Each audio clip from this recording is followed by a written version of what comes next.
I'm Debra from the Cullman County Public Library, and I'm going to read a story to you today. This is Marlon Bundo's A Day in the Life of the Vice President.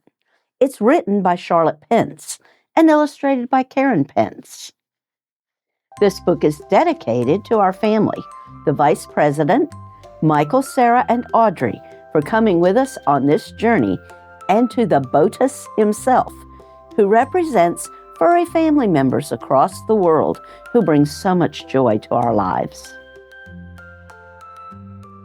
Allow me to introduce myself. I am Marlon Bundo Pence. I live with my family here at the Vice President's residence.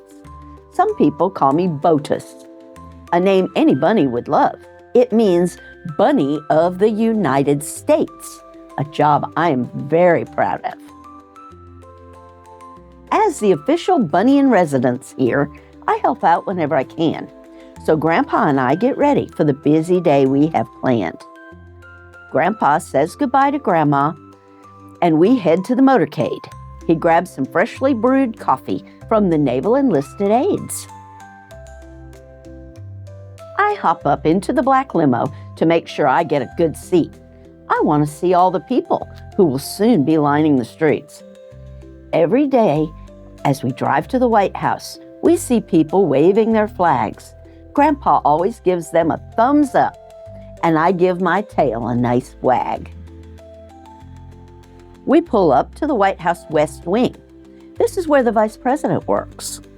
And I hop to the hall to his office to see which meeting is first. When I look over Grandpa's shoulder, there is a scene with a familiar feel. But we're not in Indiana, I know. It's a painting by T.C. Steele. Grandpa has lots of meetings and other important events, but the most important meeting is first. That's the one with the president.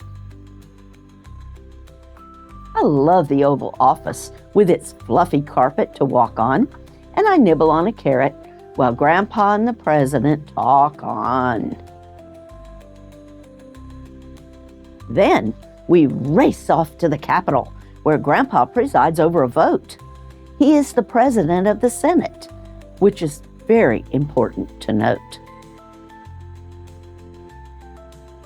The huge dome is covered with paintings to the top of the ceiling so high. The reporters are asking their questions, and the morning is flying by. Now we drive back towards the White House, but instead of right, we turn left. That's where Grandpa's second office is, in the building with lots of steps. It's the Eisenhower Executive Office Building, which is a lot of words to me. So for short, you can call it what I do, the wonderful EEOB. We meet people from across America.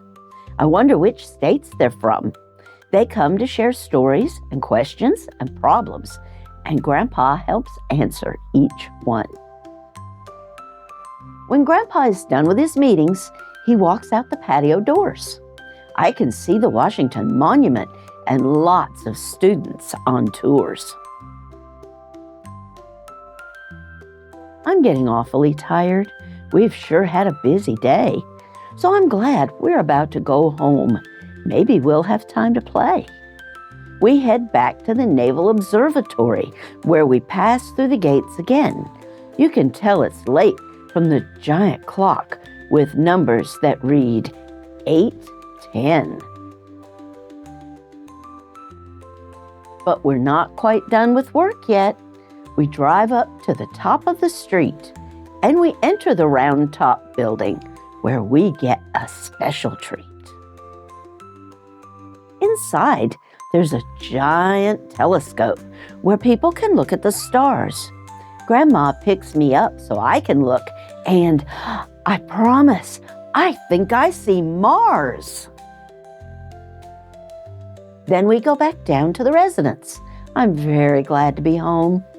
But as we pass by Grandpa's office, I hear the ringing of the phone.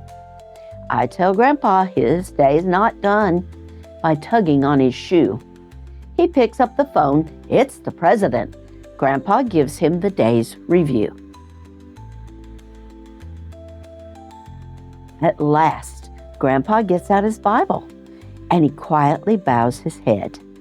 I place my paw on his hand for one little prayer before bed. I think of all our adventures today, from the White House to the Capitol Dome, and I remember how blessed I am to call this great nation my home.